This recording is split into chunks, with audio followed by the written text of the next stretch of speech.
ating banal na misa. Isama po natin sa ating panalangin ang pasasalamat ni na Elenita Kaskasan and family, Regacho family, Wilma Domingo, Soriano family, Nora and Ryan, Dantes and Salas family, De la Cruz and Aquino family, Leonardo Gregorio Cruz and Magat family, Angela Ricafrente and family, Princess Seneth Arce, Ferdy and Aji Del Mundo, Luciano family, Romeo Liana, Diviostria Brothers Co-op, Gahora family, at De Leon family.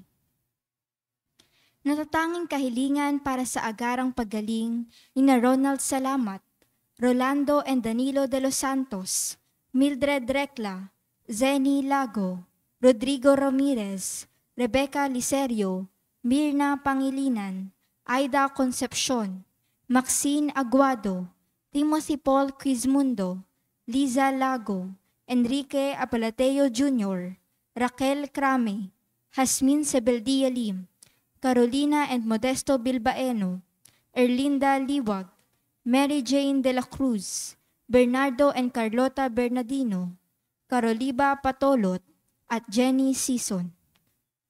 Natatanging kahilingan ni na Ronald Salamat, Juliet Yupanco, Aji and Ferdy Del Mundo, Daphne de la Vega, at Shelly Zavado.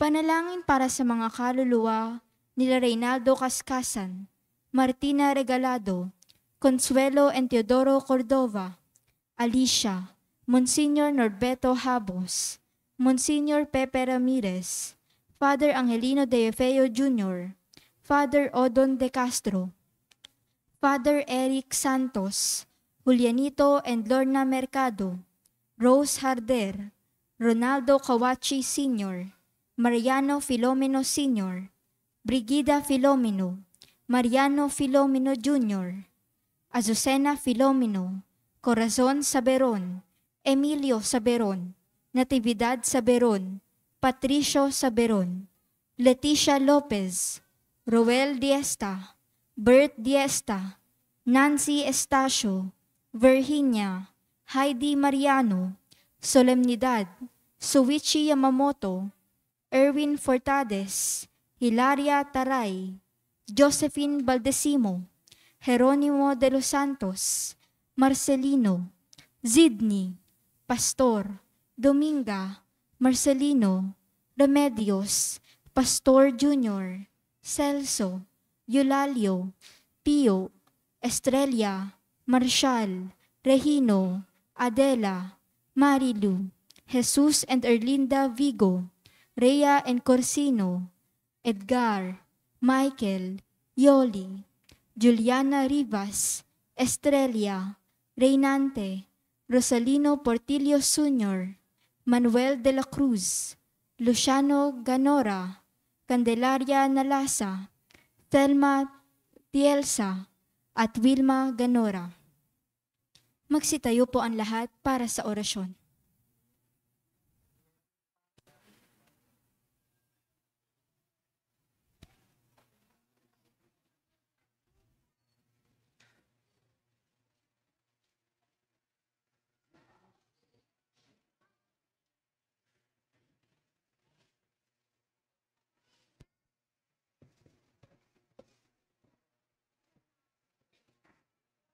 Sa ngalan ng Ama at ng Anak at ng Espiritu Santo. Amen. Ang anghel ng Panginoon ay nagbalita kay Santa Maria. At siya'y naglihi ilalang ng Espiritu Santo. Aba, Ginoong Maria, napupuno ka ng grasya, ang Panginoong Diyos ay sumasa iyo.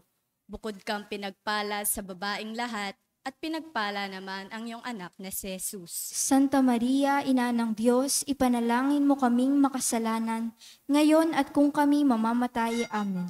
Narito ang alipin ng Panginoon. Maganap nawa sa akin ang ayon sa wika mo. Aba, Ginoong Maria, napupuno ka ng grasya, ang Panginoong Diyos ay sumasa iyo.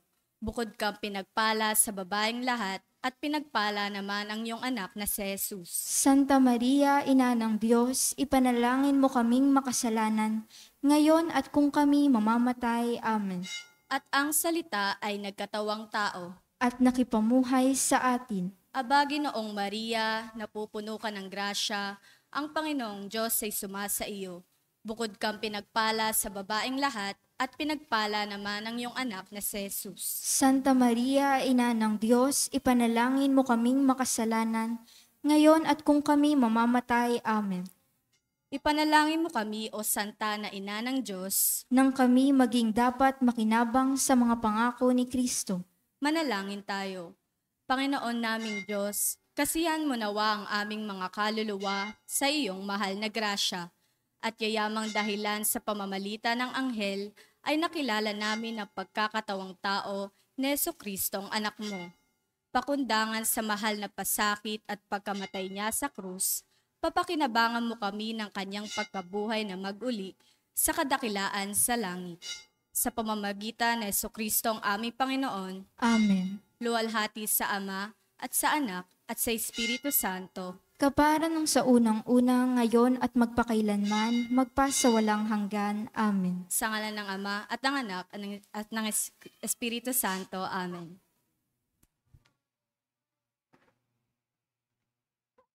At ang mamumuno po sa ating banal na pagdiriwang ngayon ay ang ating pong butihing paring panauhin, Reverend Father James Uy Osa.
Sa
Sa ngalan ng Ama, ng Anak, at ng Espiritu Santo, Amen. sumainyo ang Panginoon. At sumaiyo rin. Mga kapatid, patuloy tayong inanyayahan ni Jesus na manampalataya sa Kanya kahit na sinasabi ng ibang mga tao na laos na ang salita ng Panginoon o masyado itong mahirap unawain at sundin. Itinuturo ng inang simbahan na ang kaaway ay nasa ating paligid at nanunukso na tanggihan natin si Jesus bilang sinugo upang ipagkasundo tayo sa Diyos Ama. Manalangin tayo ngayon na magpatuloy tayo sa pagpapatotoo sa Panginoon sa ating buhay. Aminin natin at pagsisihan ang ating mga kasalanan upang tayo maging marapat gumanap sa ating banal na pagdiriwang. Inaamin ko Sa makapangyarihang Diyos at sa inyo mga kapatid na na lubha lubha akong nagkasala sa isip, sa salita at sa gawa at sa aking pagkukulang, kaya sinasamo ko sa mahal na Birheng Maria, sa lahat ng mga anghel at mga banal, at sa inyo mga kapatid na na ako'y ako'y ipanalangin panalangin sa sa Panginoong Panginoong ating ating Diyos. Kawan tayo ng makapangyarihang Diyos, patawarin tayo sa ating mga kasalanan at patnubayan tayo sa buhay na walang hanggan. Amen.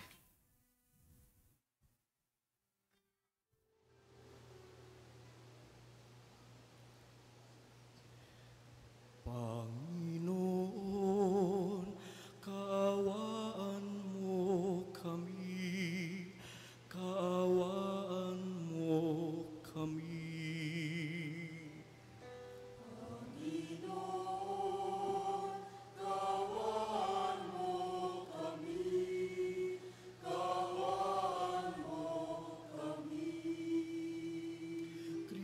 Kristo, kaawaan mo kami, kaawaan mo kami.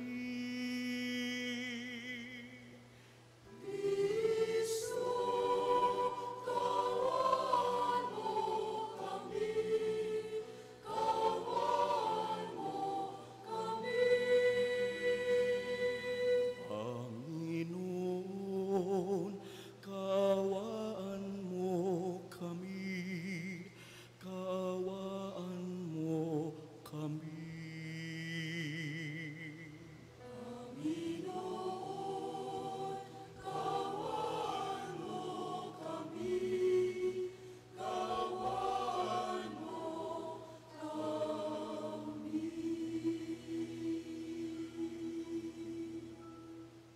Puri sa Diyos sa kaitaasan.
Manalangin tayo.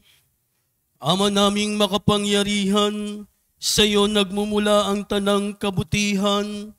Pagbigyan mo ang aming kahilingan na sa iyong patnubay ang iyong mga kinalulugdan ay aming mapag-isipan at sa iyong pag-akay ang mga ito ay aming magampanan sa pamamagitan ni Jesucristo kasama ng Espiritu Santo magpaswalang hanggan.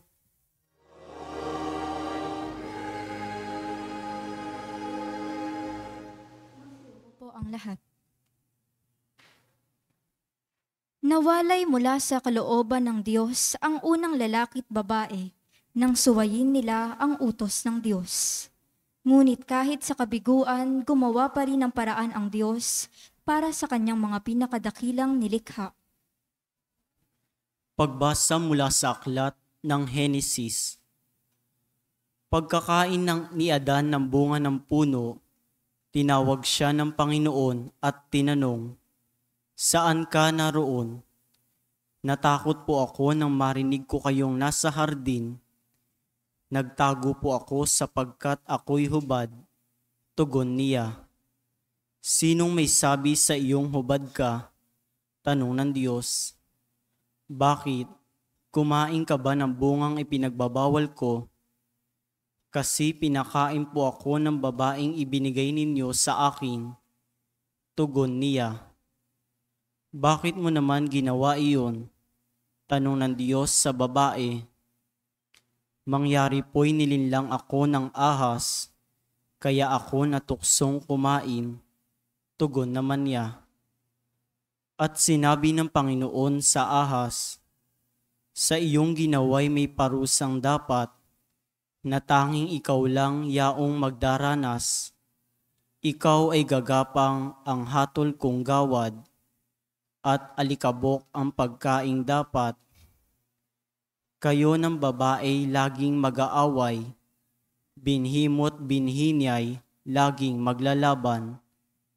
Ito ang dudurog ng ulo mong iyan, at ang sakong niya'y ikaw ang tutuklaw." Ang salita ng Diyos. Salamat sa Diyos. Salmong tugunan. Sa piling ng poong Diyos may pag-ibig at pagtubos.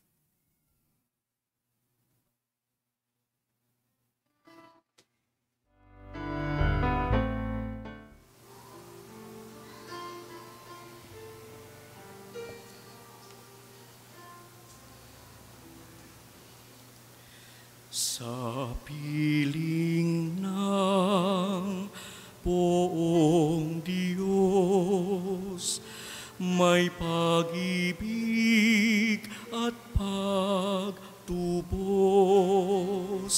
Sa piling ng poong Diyos, may pag-ibig at pagtubos.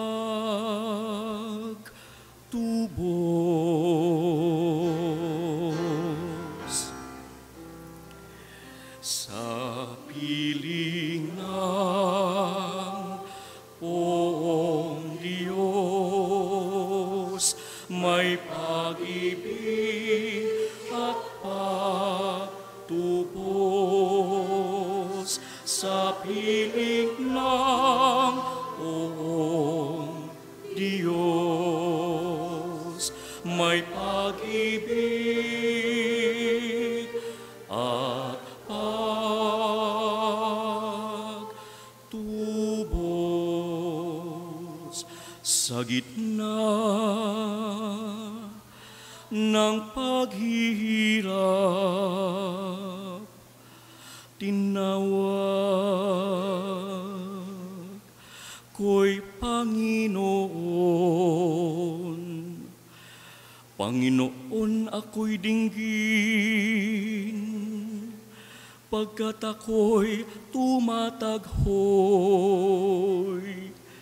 Dinggin mo ang pagtawag ko, paghingi ng iyong tulong. Sa piling ng poong Diyos, may pag-ibig at pagtubos sa piling ng buong Diyos. May pag-ibig at pagtubos.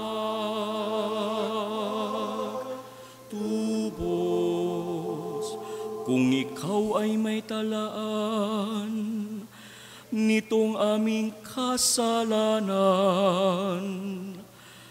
lahat kami ay tatanggap ng hatol mong nakalaan. Ngunit iyong pinatawad, kasalanan ay nilimot. Pinatawad mo nga kami upang sa'yo ay matakot.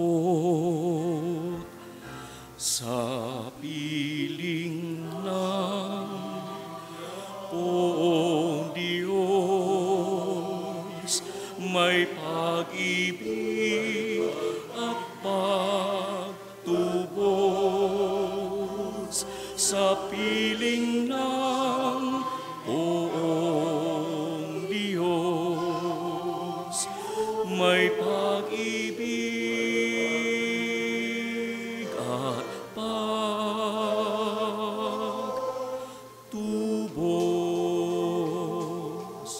Sabik akong naghihintay sa tulong mo, Panginoon, pagkat ako'y may tiwala sa pangako mong pagtulong. Yaring aking pananabik, Panginoon, ay higit pa sa serenong naghihintay ng pagsapit ng umaga.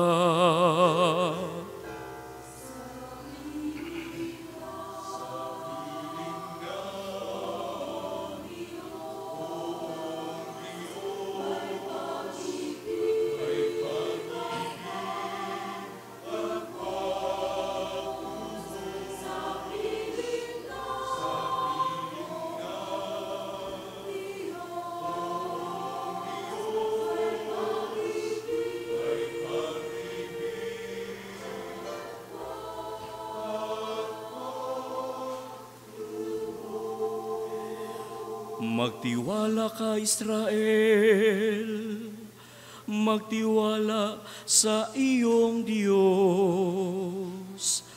Matatag at di kukupas ang pag-ibig niyang dulot.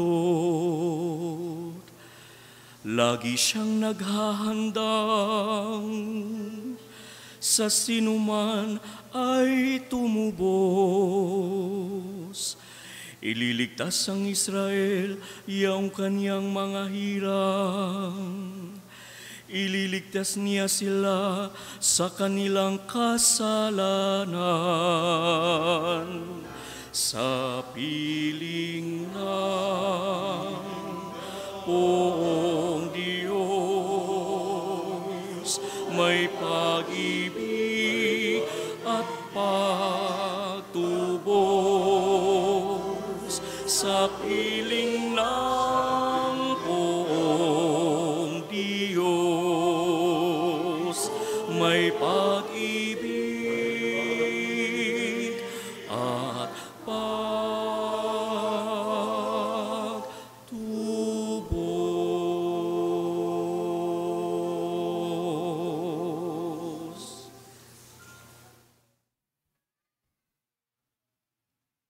Sa kabila ng mga paghihirap ng katawan, mananatiling malakas ang loob ni San Pablo dahil sa paniniwala niya sa muling pagkabuhay ni Kristo.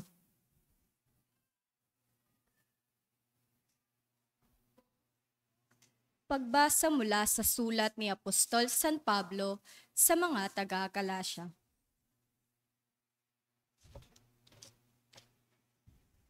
Pagbasa mula sa ikalawang sulat ni Apostol San Pablo sa mga taga-Korinto. Mga kapatid, sinasabi ng kasulatan, nagsasalita ako sapagkat ako'y sumasampalataya. Bunga ng gayong diwa ng pananampalataya, nagsasalita rin ako sapagkat ako may sumasampalataya. Sapagkat nalalaman kong ang Diyos na muling bumuhay sa Panginoong Hesus ay siya ring bubuhay sa akin kasama niya at magdadala sa inyo at sa akin sa kanyang piling. Ang lahat ng pagtitiis ko ay kapakanan ninyo upang sa pagdami ng mga nakatatanggap ng mga kaloob ng Diyos, lalo namang dumami ang magpapasalamat at magpupuri sa Kanya. Kaya't hindi ako pinanghihinaan ng loob. Bagamat humihina ang aking katawang lupa, patuloy namang lumalakas ang aking espiritu. Ang bahagya at panandaliang kapighatiang dinaranas ko ngayon ay magbubunga ng kaligayahang walang hanggan at walang katulad. Kaya't ang paningin namin ay nakapako sa bagay na di nakikita, hindi sa nakikita. Sapagkat panandalian lamang ang mga bagay nakikita, ngunit walang hanggan ang mga bagay na di nakikita. Talos natin na kapag nasira ang toldang tinatahanan natin ngayon, ang ating katawang lupa, tayo'y may tahanan sa langit, hindi nasisira. Isang tahanang ginawa ng Diyos, hindi ng tao. Ang salita ng Diyos.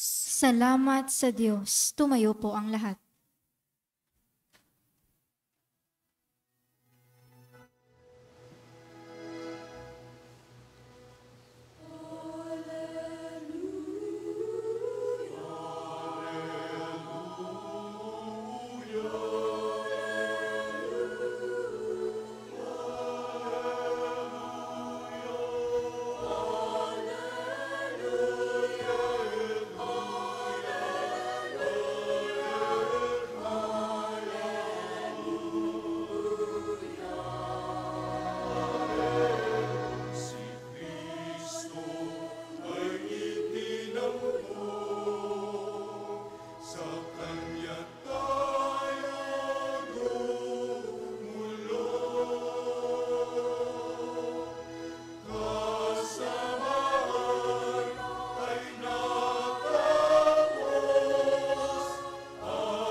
Sumainyo ang Panginoon.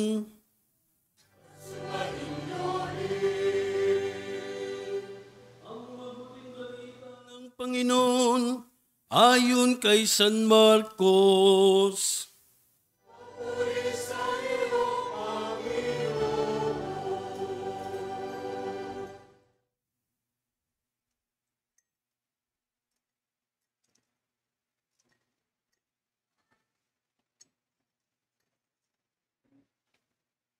Noong panahong iyon, pag-uwi ni Jesus kasama ang kanyang alagad, muling nagkatipon ang napakaraming tao. Ano pat hindi man lamang makuhang kumain ni Jesus at ng kanyang mga alagad.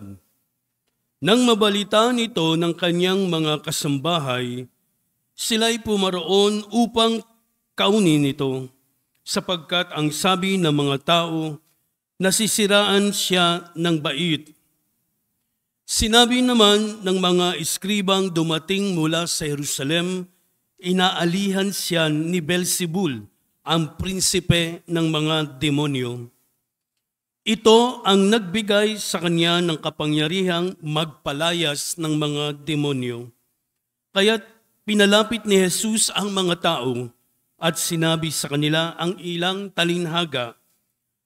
Paanong mangyayaring palayasin ni Satanas si Satanas kapag naglaban-laban ang nasasakupan ng isang kaharian, hindi mananatili ang kahariang iyon. At kapag naglaban-laban ang magkakasambahay, hindi mananatili ang sambahayang iyon.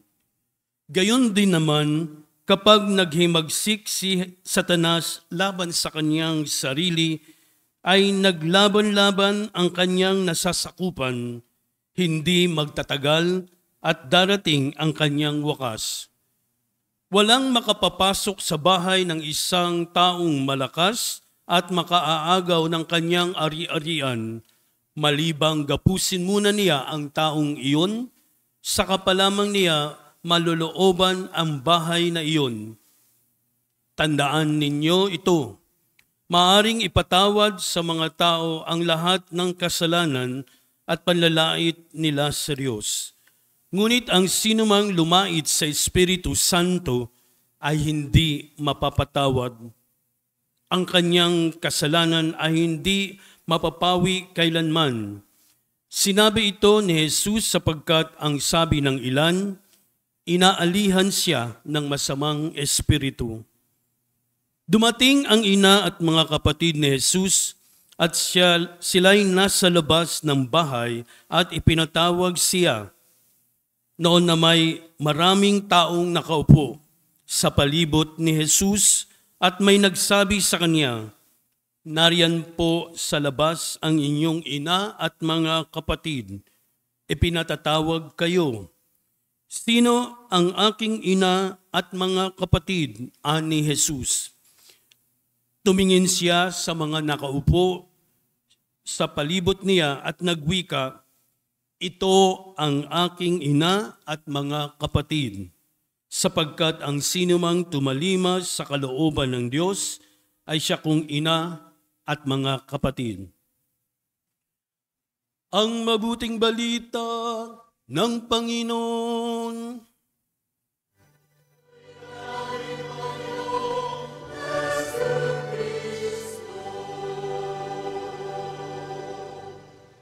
Umupo po ang lahat. Magandang gabi po sa inyong lahat. Meron akong isi-share sa inyo. Ito, totoo ito no, sa aming community nung ako'y nasa Bulacan. So, maganda yung community namin. Una 5 kami, namatay yung prior, kaya ako naging prior doon. So, ako ang nag-take over kasi ako sa mga pinakamatanda, yan gagawing superior, no? So, ang maganda sa community namin, yung iba-ibang generation kami sa 4. Yung isa, mga late 20s, isa naman 30s, 40s, tapos 2 kaming 50s. So, kapag nagmi-meeting, tapos ng meeting, kumakain kami, salo-salo, or lumalabas. Panahon ng pandemic, pumunta kami ng SM Tungko, no? So, nung pumasok kami, parang pinara kami o in-stop kami nung gwardiya. Tapos, sinabihan yung isa kong nasa 20 plus na siya. So, bagong ordain na pari, mukhang bata at ang late pa niya, wala pa siyang 5 feet. Sabing ganun, ay bawal po ang bata kasi nga panahon ng pandemic. Parang na-insulto yung aking kasamang pari. Pari na siya, ka-ordain lang ng 1 year pa lang siya. Sabi niya, hindi na ako bata. 28 years old na ako. So, natawa lang kami sapagkat kilala namin yung kasama namin. No? Tapos pumunta kami, kumain kami sa isang restaurant na Pilipino restaurant. Kuya, hindi ko alam anong pangalan nun. Ang nag-plug pa ako, no? Pero hindi ko na matandaan yung pangalan. Tapos nung kami umupo na, sabi nga nun, doon sa aming prior,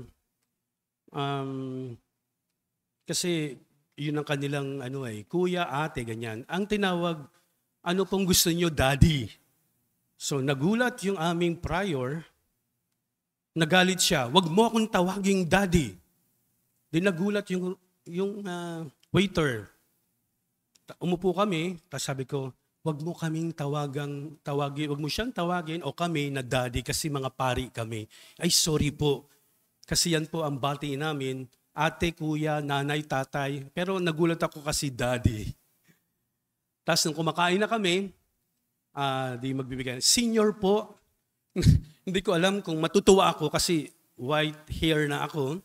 So hindi pa ako that time, nasa 55 pa lang ako. So may discount, so masaya ako. Pero nainsulto ako dahil di pa ako senior. Next year, senior na ako. Kabi-birthday ko lang nung June 6, no? So 59, next year, 60 na. May mga bagay na gano'n, na insulto tayo. Ang reaksyon natin ay magalit. Di ba? Lalo na kung nakakasakit, kung hindi totoo. Minsan, tumatanggi tayo, ay nating, sorry sa mga senior po, no? Ayun yung matawag na matanda na, no? So, nagagalit tayo, naiinis, sapagkat ayaw natin yung tawag na iyon, no? So, minsan tumatawag ako, manang, may isang babaeng nagalit sa akin. Father, ayoko ng ganyang tawag. No? Kasi ayun naman ipaggalang, di ba? Sa ibang, no? O tawagin kayong iba nga, ayaw pa tawag ng lola. No? Gusto mami, mamo, o ano pa. So, kapag tayo ay nasaling yung ating damdamin, no? Nainis tayo. Pero si Jesus ay ininsulto din. Pero hindi niya ipinakita na siya ay nagalit o nainis. Ibinibigay sa atin sa linggong ito, ika-10 linggo ng karaniwang panahon, ang isang mensahe tungkol sa ating mga Kristiyano, yung mga alagad ni Kristo, lalo na sa tema nating pakikinig, pag-unawa at pagkukusang loob. Kasi kung tayo nakikinig sa Diyos at naunawaan natin ang kanyang salita, so hindi tayo mangangamba o matatakot sa ginagawa natin sa buhay. Kasi tayo pag natatakot, marami ng hindi magandang bagay ang nangyayari o naiisip natin na lalo pang nanaig yung ating takot.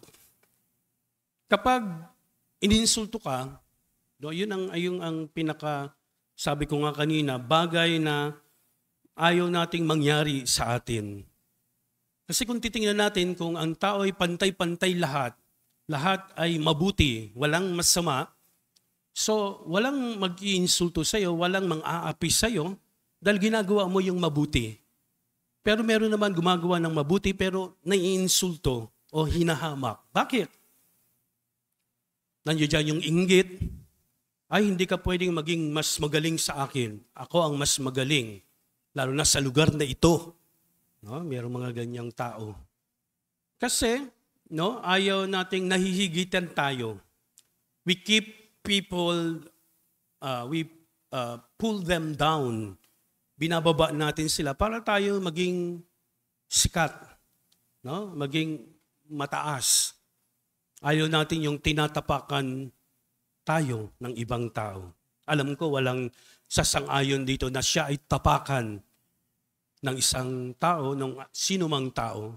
Pero nangyayari minsan kung sino pa yung mga tao na ating inaasahan na magtatanggol sa atin, sino yan? Pamilya natin, magulang natin, kaibigan, kasambahay, no? Tagalugar ninyo man o kasama mo sa komunidad, hindi mo maiiwasan. Kahit na si Jesus, hindi yan naiwasan dahil maraming tumutuligsa kay Jesus. Mararanasan natin na mga tao hindi ayon sa atin, hindi panig sa atin. Bakit? Kasi lalo na kung tayo gumagawa ng hindi magandang bagay, maraming hindi papanig sa atin. Pero pag gumawa ka ng mabuti, no, kadalasan, no, maraming sumasang-ayon. O ituloy mo yan. Di ba? Magandang pakiramdam na there's somebody who tells you, "Uy, ipagpatuloy mo yan, maganda yung ginagawa mo." Di ba? At masaya tayo na gumawa pa ng maraming mabuting bagay. Pero pag masama, di ba? Ay maraming tumutuligsa sa atin. Marami tayong mga bashers. Di ba? Yung mga nagbabash, usually yung mga pangit na ginagawa. Pero pag mabuti, meron pa rin. No? Meron pa rin naiinis sa ginagawa mo kasi mas sikat ka sa kanila. No? We keep people, no, na i-down dahil nga ayaw natin silang sumikat. In the first reading, na alala natin yung, pinaalala sa atin yung istorya ni Eva at Adan, no? Dahil nga sumuway sila sa Diyos, kinain nila yung mansanas, yung puno na pinagbabawal, sinuway nila ang Diyos. Nasaktan ang Diyos. So, pero subalit o sa mga ginawa nila, hindi pa rin sila may kaparusahan. Pero ipinakita pa rin ng Diyos ang kanyang pagmamahal, no? Kaya tayo, no, minana natin kasalanan, no, nila Eva at Adan. Pero inalis yan ng Diyos nung tayo ay bininyagan, no? Pero patuloy pa rin tayo nagkakasala.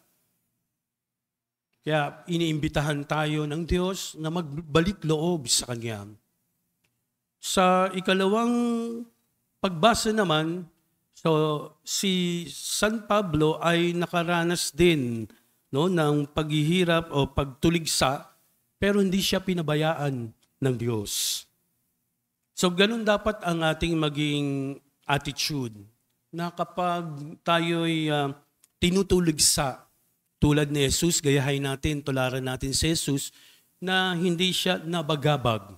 Kasi pag tayo ay inapi or nasaktan, ang first gagawin ng mga tao o tayo mismo ay gumanti. Sinaktan mo ako, sasaktan din kita. Ako, sanay na akong nasasaktan. Wow, may hugot si Father. No? Hindi, lahat naman tayo because nagmahal ka. Di ba?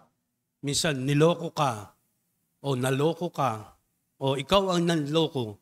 Masasaktan ka rin kasi nasaktan mo ang isang taong mahal mo, lalo na yung kapamilya mo. Pero kapag nasaktan ka, sabi nga, tumayo sa sarili mong paa. Katulad ni Jesus, pinako siya na sa krus. No? Wala tayong narinig kay Jesus. No? Kung titingnan natin, kung tayo yan yung pinako sa krus, ay magmumura ka na, sisigaw ka na, walang hiya kayo, bakit niyo ako pinako? Pero wala tayong narinig kay Jesus. Marami tayong sinasabi, marami tayong reklamo. Amen? Totoo yan, ayaw nating tanggapin. Reklamador ang tao. But Jesus wanted to teach us how to humble ourselves. Kasi kapag may paghihirap, umasa ka na mayroon niyang blessings. Amen? Nangyari na yan sa inyo? Kung hindi pa, minsan sasabihin siguro ng iba, Father, kasi hintay ako ng hintay. Hindi naman binibigay ng Panginoon ang aking hinihiling. So, sabi nga, we should keep waiting. The Lord will give us the blessings or the strength that we need in life. Yung lakas na kailangan natin, minsan, sabi nga dapat nating tingnan muna yung sarili natin. Baka hingi ka ng hingi sa Diyos. Wala ka namang naibibigay sa Diyos. Diba? Mahilig tayong humingi, pero hindi man lang tayo nagbigay kay Jesus. So yung pagbibigay natin, lalo na sa kapwa, when you are blessed, mag-share ka ng blessing mo. Diba?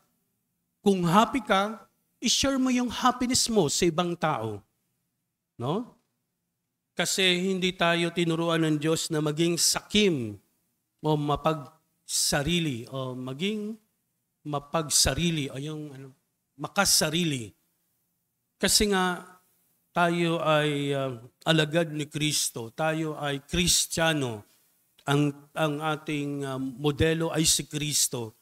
Hindi madamot si Kristo, so siya ay mapagmahal na Diyos at tao. Yung pang-insulto kay Jesus ay mula yun sa kanyang lugar, kanyang mga kakilala na ine-expect niya na titingala sa kanya. Pero minaliit siya. Siya ay anak ng isang karpentero lamang. Ganun tayo eh.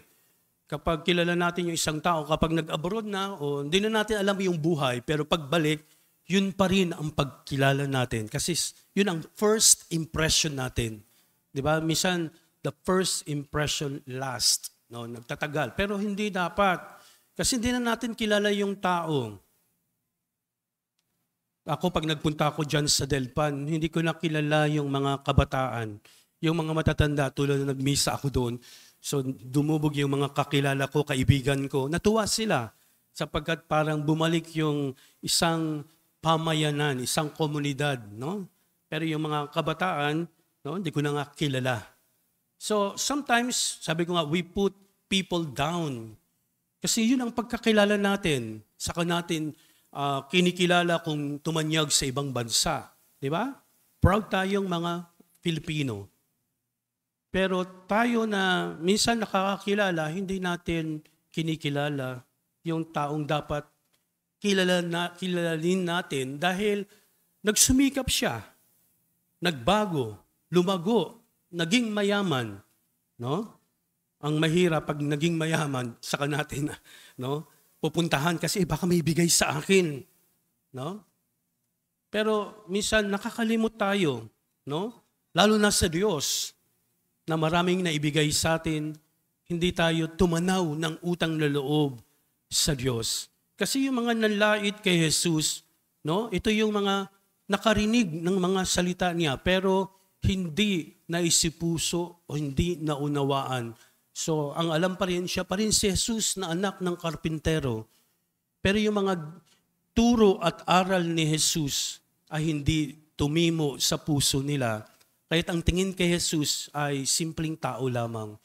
Pero sa mga naniwala sa Kanya, lalo na mga bulag, pipi, bingi, na hindi man lang makalapit kay Jesus, no? Narinig nila marahil o naintindihan na ang gumagawa ng lahat ng bagay na makapangyarihan ay ang anak ng Diyos na si Jesus. Amen? Dapat alam natin yan. Sino ba si Jesus sa buhay natin? Di ba? Meron nga kanta, si Jesus ang lahat sa buhay. No? Merong ganung kanta, no? Tapos, marami rin tayong dapat ipasalamat sa Diyos sa buhay natin, sa mga na tatanggap nating biyaya. Sabi ko kanina, i-share yung ating mga natatanggap na blessing. Sabi, dapat tayong matuwa, no? Kahit na tayo ay nilalait. Bakit? Father, magsasaya ka pa, nilalait ka na. Kasi lalo na kung alam mong hindi totoo yung sinasabi sa'yo. Only God knows. Sabi nga natin, only God knows. Kayo nga lahat, Diyos lang ang nakakaalam. Di ba? Na ikaw ay isang mabuting tao. Ang Diyos din nakakaalam kung ikaw ay makasalanan. Kaya kung tayo ay inaapi, iniinsulto, ipinapakita ng Diyos na huwag kang mangamba, huwag kang matakot, huwag kang iiyak. Yung iba dinadaan na lang sa iyak. Di ba? Tayo ay binabago ng Diyos. Kaya nga pag tumanggap tayo, lalo na nung Corpus Christi, di ba? Tinanggap natin si Kristo, no? O sa komunyon, tayo ay binabago ng Diyos. Tayo ay ginagawang banal ng Diyos. Father, mahirap pong maging banal. Totoo, mahirap maging banal. Mahirap magpakabuti. Ang daling magpakasama. Pero kung unti-unti nating iisipin na ang Diyos ay palaging ginagabayan tayo, ang Diyos ay laging inaangat tayo, no? So, dapat muna magkaroon tayo ng pasasalamat na ipakita natin yung pagmamahal natin sa Diyos. Tuloy natin yung ating dasal. Kahit na it takes us 1 day, 1 week, 1 month, 1 year, 10 years. Umasa ka na ang Diyos tutuparin, no, ang iyong hiling, depende doon sa puso mo. Minsan kahit na hindi mo hilingin, ibibigay daw ng Diyos. No? Ako naniniwala yan kasi hindi lang naging pari ako, kundi maraming bagay akong nagiging parang pruweba o patotoo na ang Diyos ay makapangyarihan. No? Sabi ko nga kapag natatakot ka, call God. Call the Holy Spirit. Ito ang magpapalakas ng loob natin. Hindi tayo dapat matakot sa anumang bagay. Matakot tayo sa Diyos. No? Kasi ang Diyos nagpaparusa pero may magandang kalooban o maamong puso na nagpaparusa sa atin, parang magulang na gusto mong magtanda yung iyong anak. No? Ngayon, di na muna pwedeng saktan ang iyong anak. Pwede ka nang sampahan ng child abuse. Pero ako, kahit na sinaktan ako or pinalo ako ng magulang ko, aral iyon sa akin. Hanggang ngayon, naiisip ko pa. Kayo din, maraming mga aral na nakuha nyo sa mga magulang nyo, nakuha natin sa Diyos na hindi natin may pagpapalit kanino man. Kahit na sabihin tayong nasisiraan ng ulo para sa Diyos, puno tayo ng biyaya, puno tayo ng pag-ibig, puno tayo ng pag-asa. Sa ngalan ng Ama, ng Anak at ng Espiritu Santo, ipahayag natin, sumasampalataya ako Sa Diyos amang makapangyarihan sa lahat, na may gawa ng langit at lupa. Sumasampalataya ako kay Jesucristo, iisang anak ng Diyos, Panginoon nating lahat. Nagkatawang tao siya lalang ng Espiritu Santo. Ipinanganak ni Santa Mariang Birhen. Pinagpakasakit ni Poncio Pilato. Ipinako sa krus na matay inilibing. Nanaog sa kinaroroonan ng mga yumao. Nang may 3 araw na buhay na maguli. Umakyat sa langit. Naluklok sa kanan ng Diyos amang makapangyarihan sa lahat. Doon magmumulang paririto at huhukom sa nangabubuhay at nangamatay na tao. Sumasampalataya naman ako sa Diyos Espiritu Santo, sa banal na simbahang Katolika, sa kasamahan ng mga banal, sa kapatawaran ng mga kasalanan, sa pagkabuhay na muli ng nangamatay na tao, at sa buhay na walang hanggan. Amen. Manalangin tayo sa dakilang Ama upang patatagin ang pananampalataya natin sa Kanyang anak, upang magpasya tayong gawin ang kalugod-lugod sa Kanya. Sabihin natin, Panginoon, dinggin mo ang aming panalangin. Panginoon, dinggin mo ang aming panalangin. Patuloy nawang ipahayag ng Santo Papa, mga obispo, mga pari at diakono, ang mabuting balita ng buong kagalakan at katapatan.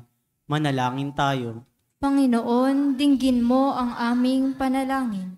Masigasig nawang tuparin ng mga namumuno sa pamahalaan ang kanilang tungkulin sa mga mamamayan at iwasan nawa nila ang mga panukala at magpatupad ng mga batas na yumuyurak sa buhay at dignidad ng tao at kalikasan.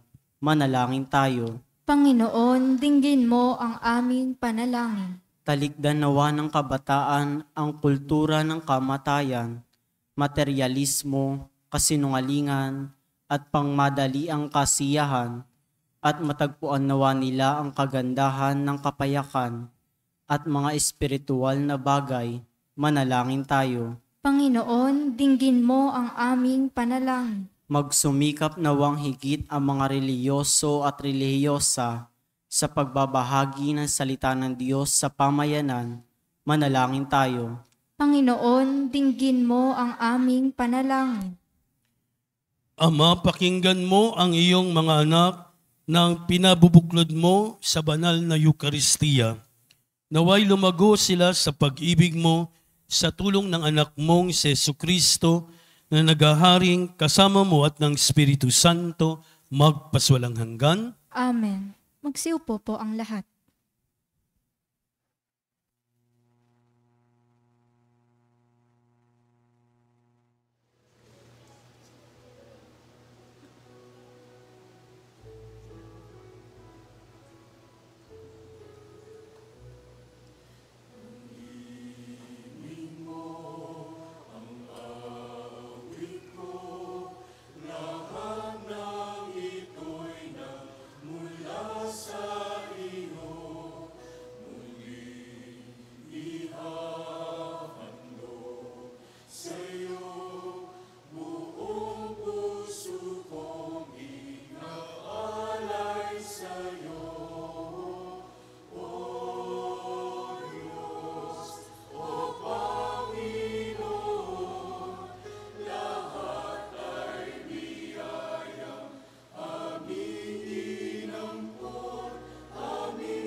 Manalangin kayo mga kapatid upang ang paghahain natin ay kalugdan ng Diyos samang makapangyarihan. Tanggapin nawa ng Panginoon itong paghahain sa iyong mga kamay, sa kapurihan niya at karangalan sa ating kapakinabangan at sa buong sambayanan niyang banal. Ama naming lumikha, tunghayan mo at kalugdan ang paglilingkod ng aming ginagampanan upang ang aming inihahain ay iyong marapatin at ang aming pag-ibig ay iyong pag-alabin sa pamagitan ni Jesucristo kasama ng Espiritu Santo magpaswalang hanggan. Amen. Sumainyo ang Panginoon. At sumaiyo rin. Itaas sa Diyos ang inyong puso't diwa. Itinaas na namin sa Panginoon. Pasalamatan natin ang Panginoong ating Diyos. Marapat na siya ay pasalamatan. Ama naming makapangyarihan, tunay ngang marapat na ikaw ay aming pasalamatan sa pamagitan ni Jesucristo na aming Panginoon. Sa dakilang pagtubos niya sa amin, ang kasalanan at kamatayang aming pasanin ay binalikat niya upang kami ay palayain at may tampok sa iyong luningning. Siya ang nagtanghal sa amin bilang liping hinirang pari at haring lingkod sa iyong kamahalan. Mula sa kadakilaan kami iyong tinawag upang makasapit sa iyong liwanag bilang iyong angkang may tungkuling maglahad ng iyong dakilang pag-ibig sa lahat.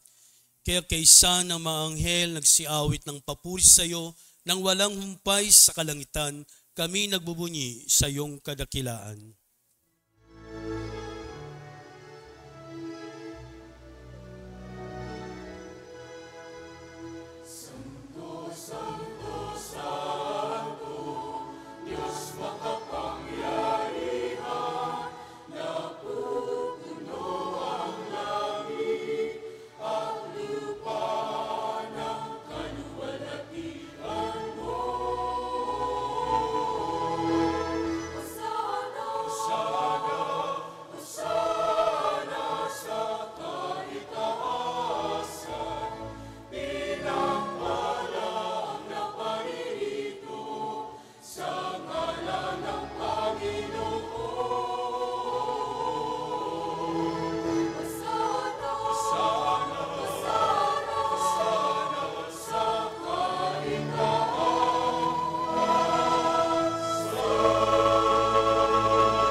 Ama naming banal, ikaw ang bukal na tanang kabanalan, kaya't sa pamagitan ng Espiritu, gawin mong banal ang mga kaloob na ito upang para sa amin maging katawan at dugo ng aming Panginoong Hesukristo.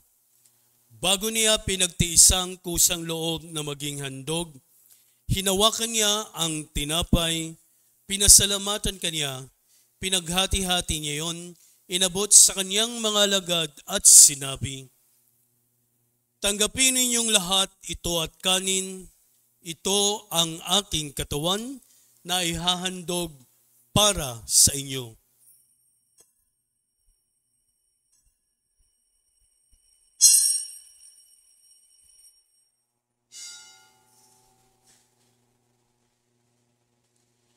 Gayon din naman pagkatapos ng hapunan, hinawakan niya ang kalis, muli kanyang pinasalamatan, inabot niya iyon sa kanyang mga alagad at sinabi, "Tanggapin ninyong lahat ito at inumin, ito ang kalis ng aking dugo, ng bago at walang hanggang tipan, ang aking dugo na ibubuhos para sa inyo at para sa lahat, sa kapagpapatawad ng mga kasalanan. Gawin niyo ito sa pag-alala sa akin."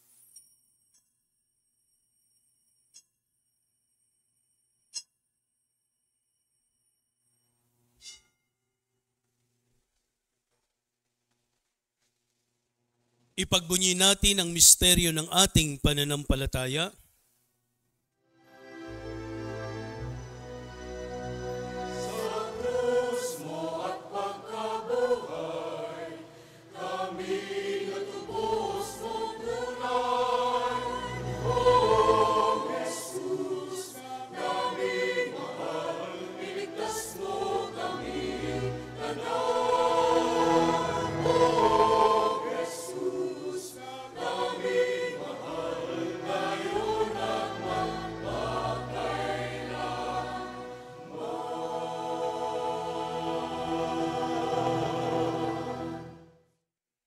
Ama, ginagawa namin ngayon ang pag-alala sa pagkamatay at muling pagkabuhay ng iyong anak.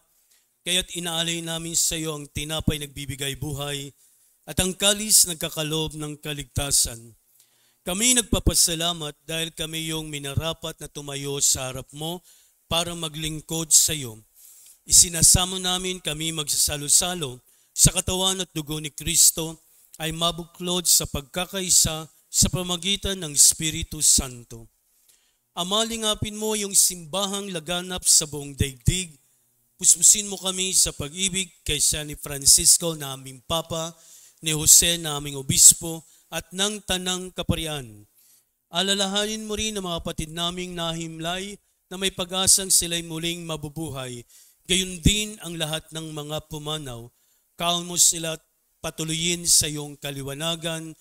Kawan mo at pagindapatin kaming lahat na makasalo sa iyong buhay na walang wakas, kaysa ng mahal na Birheng Maria na Ina ng Diyos, kaysa ni San Jose na kanyang esposo, kaysa ng mga apostol, San Nicolas at lahat ng mga banal na namuhay dito sa daigdig ng kalugod-lugod sa iyo.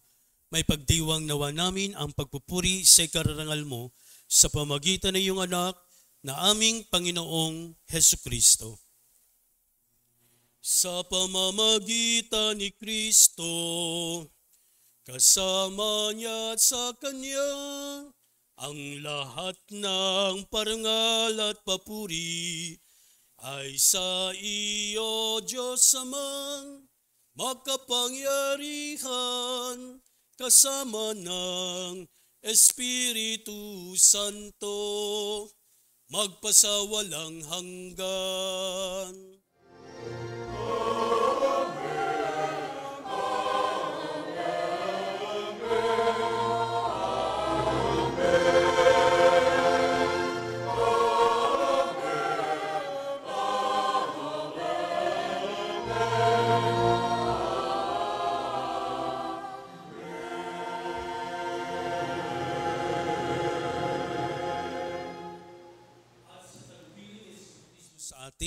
Maluwagan tayo ng buong pananalig sa ating Amang nasa langit.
Namin kami adya sa lahat ng masama, pagkalooban ng kapayapaan na araw-araw, iligtas sa kasalanan, at ilayo sa lahat ng kapahamakan, samantalang aming pinananabikan ang dakilang araw ng pagpapahayag ng tagapagligtas naming si Jesu Kristo.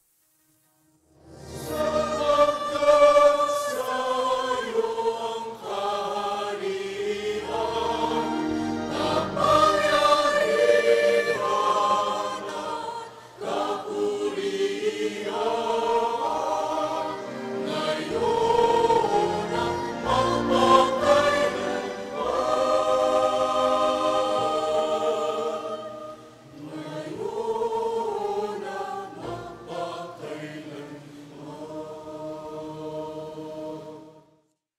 Panginoong Jesucristo, sinabi mo sa iyong mga apostol, kapayapaan ang iniiwan ko sa inyo, ang aking kapayapaan ang ibinibigay ko sa inyo. Tungayan mo ang aming pananampalataya at huwag ang aming mga pagkakasala. Pagkalooban mo kami ng kapayapaan at pagkakaisa ayon sa iyong kalooban, kasama ng Espiritu Santo, magpaswalang hanggan. Amen. Ang kapayapaan ng Panginoon ay sumainyong lahat. At sumaiyo rin. Ngayon ay magbigayan kayo ng kapayapaan sa isa't isa.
Narito si Jesus, ang kordero ng Diyos.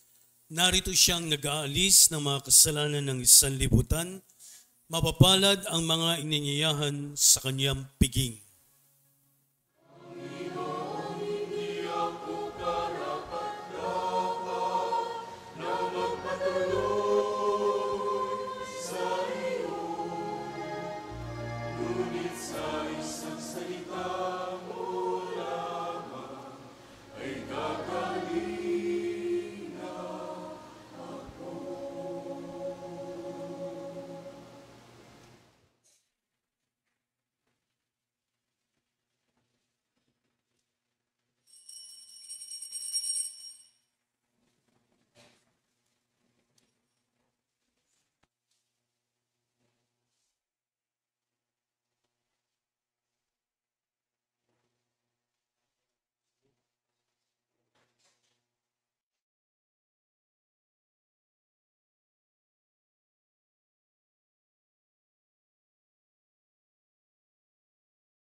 Tumayo po ang lahat. Manalangin tayo. Ama naming mapagmahal, ang pagganap sa iyong pagbibigay kagalingan ay pumawi nawa sa aming mga nagawang pagsuway at magdulot nawa ng iyong mga kinalulugdan sa pamamagitan ni Jesucristo kasama ng Espiritu Santo, magpaswalang hanggan.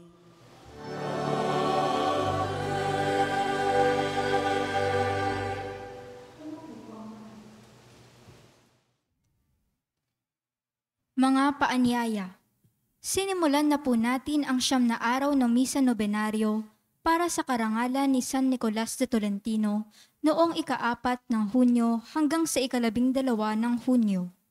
Ito ay ginaganap sa mga barangay na sakop ng ating parokya tuwing ika-6 ng gabi. Sa darating na ika-13 hanggang ika-15 ng Hunyo ay ang atin pong Triduum Mass sa karangalan ni San Nicolas de Tolentino. Ang atin pong misa ay sa ganap na ika-6 ng gabi. Mayroon pa rin po tayong misa sa ika-6 ng umaga. At sa ika-16 ng Hunyo, araw ng linggo, ay ang araw ng pagdating ng relic ni San Nicolas de Tolentino, ang patron ng ating distrito. Sama-sama po nating salubungin ang pagdating ng kanyang relic sa Barangay 281 Zone 26. Pagbaba ng San Fernando Bridge sa ganap na ika-3 ng hapon. Magkakaroon po tayo ng kaunting programa o civic reception na susundan ng prosesyon ng relic pabalik ng ating simbahan. Ito'y susundan ng maringal na misa sa ika-5 ng hapon. Ang lahat po ay inaanyayahang makibahagi sa pagdiriwang na ito. Maraming salamat po. Tumayo po ang lahat.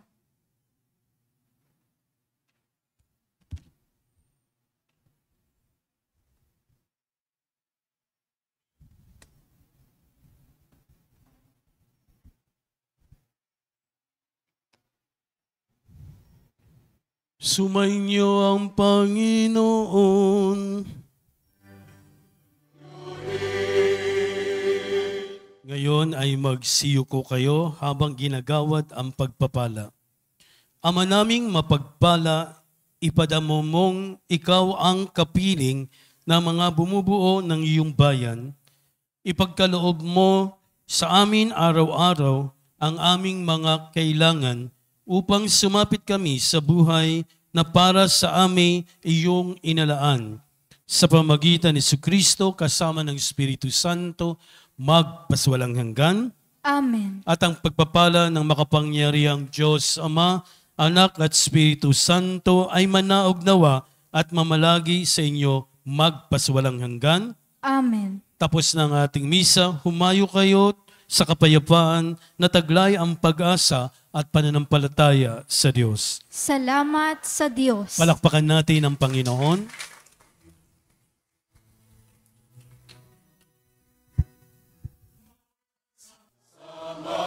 Magpasalamat tayo sa Kanya. Sumayaw, umiyaw, magbunyi sa pagmamahal ng dakilang manlilikha.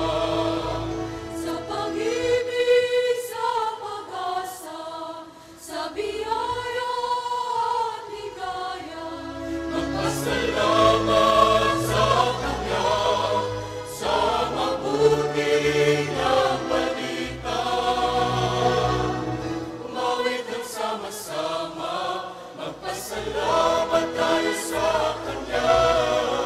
Sumayaw, umiyaw, magbunyi sa pagmamahal ng dakilang manlilikha. Sa sangganang pangunawa, sa masusing pagkalinga, magpasalamat